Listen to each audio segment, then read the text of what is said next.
On va apprendre une nouvelle leçon de grammaire. C'est la leçon des mots interrogatifs. Regardez avec moi les exemples suivants et écoutez. Le premier mot interrogatif, c'est qui. A. Qui fait le devoir? C'est Alain qui fait le devoir. B. Qui est absent? C'est Ali qui est absent. C. Qui parle? C'est Omar qui parle. Alors, qu'est-ce que vous observez ici? Très bien. On voit que le mot souligné dans chaque exemple représente le sujet de la phrase. Voyons ensemble. Exemple numéro 1. Qui fait le devoir? C'est Alain qui fait le devoir. Ici, le mot souligné, Alain, c'est le sujet de la phrase. B. Qui est absent? C'est Ali qui est absent. Ici, le mot souligné, Ali, c'est le sujet de la phrase. Qui parle? C'est Omar qui parle. Ici, le mot souligné, Omar, c'est le sujet de la phrase. C'est celui qui fait le verbe.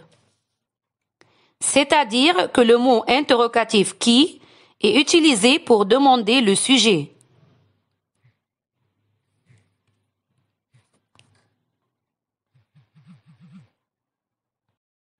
Le deuxième mot interrogatif, à quelle heure?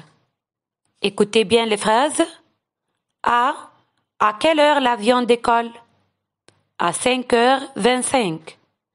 B. À quelle heure tu vas à l'école? Je vais à l'école à 7h. C. À quelle heure le train arrive? Le train arrive à 13h. Alors ici, qu'est-ce que vous voyez?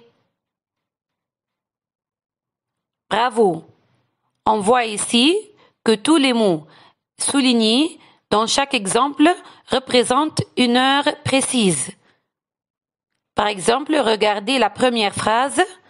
À quelle heure l'avion décolle? L'avion décolle à 5h25. À 5h25. Indique une heure précise.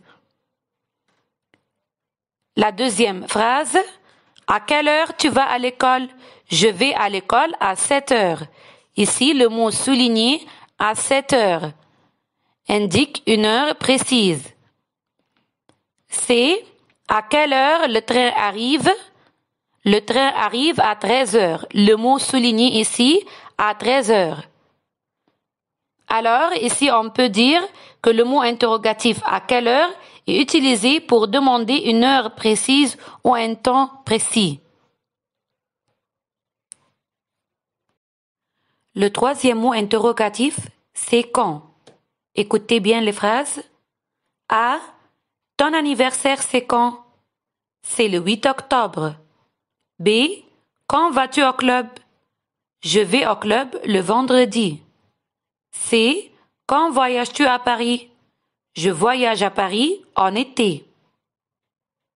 Ici, les trois mots soulignés sont le 8 octobre, le vendredi, en été. Comme vous remarquez que dans les trois exemples, les réponses le 8 octobre, le vendredi, en été indiquent une période, un espace de temps. C'est pour cela que le mot interrogatif employé ici, c'est quand. Donc, le mot interrogatif quand est employé pour interroger sur le moment d'une action. Le quatrième mot interrogatif, c'est où. Écoutez bien les phrases. A. Où tu passes tes vacances? À la plage. B. Où est le livre? Le livre est dans le cartable. C. Où est le club? Le club est devant le zoo. Alors, qu'est-ce que vous voyez ici? Très bien. Ici, on voit que le mot souligné dans chaque exemple représente un lieu. Par exemple, regardez la première phrase. Où tu passes les vacances? À la plage. La plage, c'est un lieu. B. Où est le livre? Le livre est dans le cartable. Ici, le mot souligné dans le cartable indique un lieu. C. Où est le club? Le club est devant le zoo. Le mot souligné ici, c'est devant le zoo. C'est un lieu.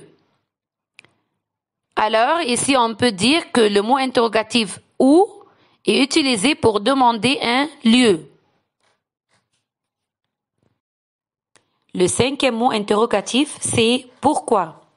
Écoutez bien les phrases. A. Pourquoi tu es absent? Car je suis malade. B. Pourquoi tu étudies? Car j'ai des examens. C. Pourquoi il pleure? Car il a mal au ventre. Comme c'est clair ici dans les 3 exemples suivants, on a commencé la réponse par car. Car je suis malade, car j'ai des examens, car il a mal au ventre. Ici, car est employé pour introduire la raison ou pour expliquer la cause, pour répondre au mot interrogatif pourquoi. Ainsi, on peut déduire que le mot interrogatif pourquoi sert à interroger sur la cause.